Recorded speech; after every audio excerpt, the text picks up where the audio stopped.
ఏమండి బాబు, ఇవాళ ఓ super news ఒకటి పట్టుకుని వచ్చేసానండి మీ దగ్గరికి. అది ఏంటి అని అనుకుంటున్నారా? ఏమీ కాదండి. మొన్న పంట పొలాలకి నీరు అందట్లేదు, పొలాలన్నీ బాంబెత్తి పేలిపోయినట్టు బద్దలాసిపోతున్నాయి భూములని మనం చెప్పుకున్నాం కదండి. మరి ఆ వార్తకి మన మంత్రి గారు, కార్మిక శాఖ మంత్రి గారండి, వాసంశెట్టి సుభాష్ గారు చాలా చక్కగా స్పందించారండి. ఓయ్ ఆయ్, ఆయన ఏం చేశారనుకుంటున్నారు? ఇవాళ మరి ఈ నీటిపారుదల శాఖ డిపార్ట్మెంట్ తోటి, అలాగే మరి నీటి సంఘం ప్రెసిడెంట్లతోటి, డీసీలతోటి, వాళ్ళందరితోటి ఓ మీటింగ్ ఒకటి ఏర్పాటు చేశారండి.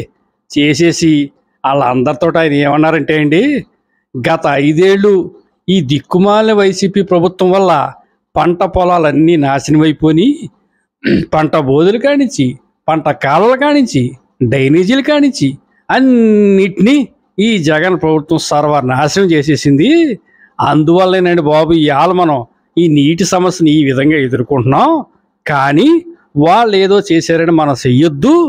మనం మాత్రం ఎక్కడో మారుమూల ఉన్న ఎకరా కూడా నీరు ఇచ్చేదాకా కూడా మనం ప్రయత్నం చేద్దాం. మరి ఈ ఇష్యూలో మీ డిపార్ట్మెంటు, మీ అధికారులు అందరూ కూడా పరుగులు పెట్టాలని చెప్పేసి తాసారాల తలంటు పోసేశారండి. ఇవాళ మీటింగ్ ఎట్టి ఒక్కొక్కరికి మతి పోగొట్టేశారండి. దీంతో మన వార్తకి ఎక్కలేని స్పందన వచ్చేసిందండి. ఇక ఇంక పంట కాలంలో నీళ్ళు అంటారా, ప్రవహించేస్తున్నాయండి. రైతులందరూ చాలా హ్యాపీ ఫీల్ అయిపోతున్నారండి. ఇదే కదండి మనకు కావాల్సింది, ఇదే కదండి మనం కోరుకుంటున్నాం.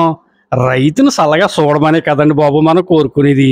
ఏమండి, మొన్న 5 ఫుట్ రోడ్డు కోసం మాట్లాడామా, చక్కగా 1,28,00,000 ఇచ్చారా, శబాష్ అనుకున్నావా? మరి ఇవాళ రైతుకి నీరు ఇస్తున్నారా, మళ్ళీ శబాష్ అనుకుంటున్నావా? ఏమండి, ఇక నేను చేసేదల్లా ఒకటేనండి, నిత్యం జనంలో ఉంటామండి. జనం ఏ సమస్య చెప్పుకుంటే ఆ సమస్య మీదే మనం మాట్లాడతామండి. దానికి స్పందింతే ఇంకా అంతకంటే ఆనందం ఏముందండి? ఏమనిగా మీ అందరూ ఆనందంగా ఉన్నారు, కానీ నాకు చిన్న విషయంలో మీ మీద చాలా బాధగా ఉందండి. ఎందుకంటే మరి ఇంత చేతనం, మరి మాకు లైకింగ్లు తక్కువ వచ్చేస్తున్నాయి, షేరింగ్లు తక్కువ వచ్చేస్తున్నాయి, సబ్స్క్రైబింగ్లు కూడా తక్కువగానే వస్తున్నాయండి. చూడండి బెదరం.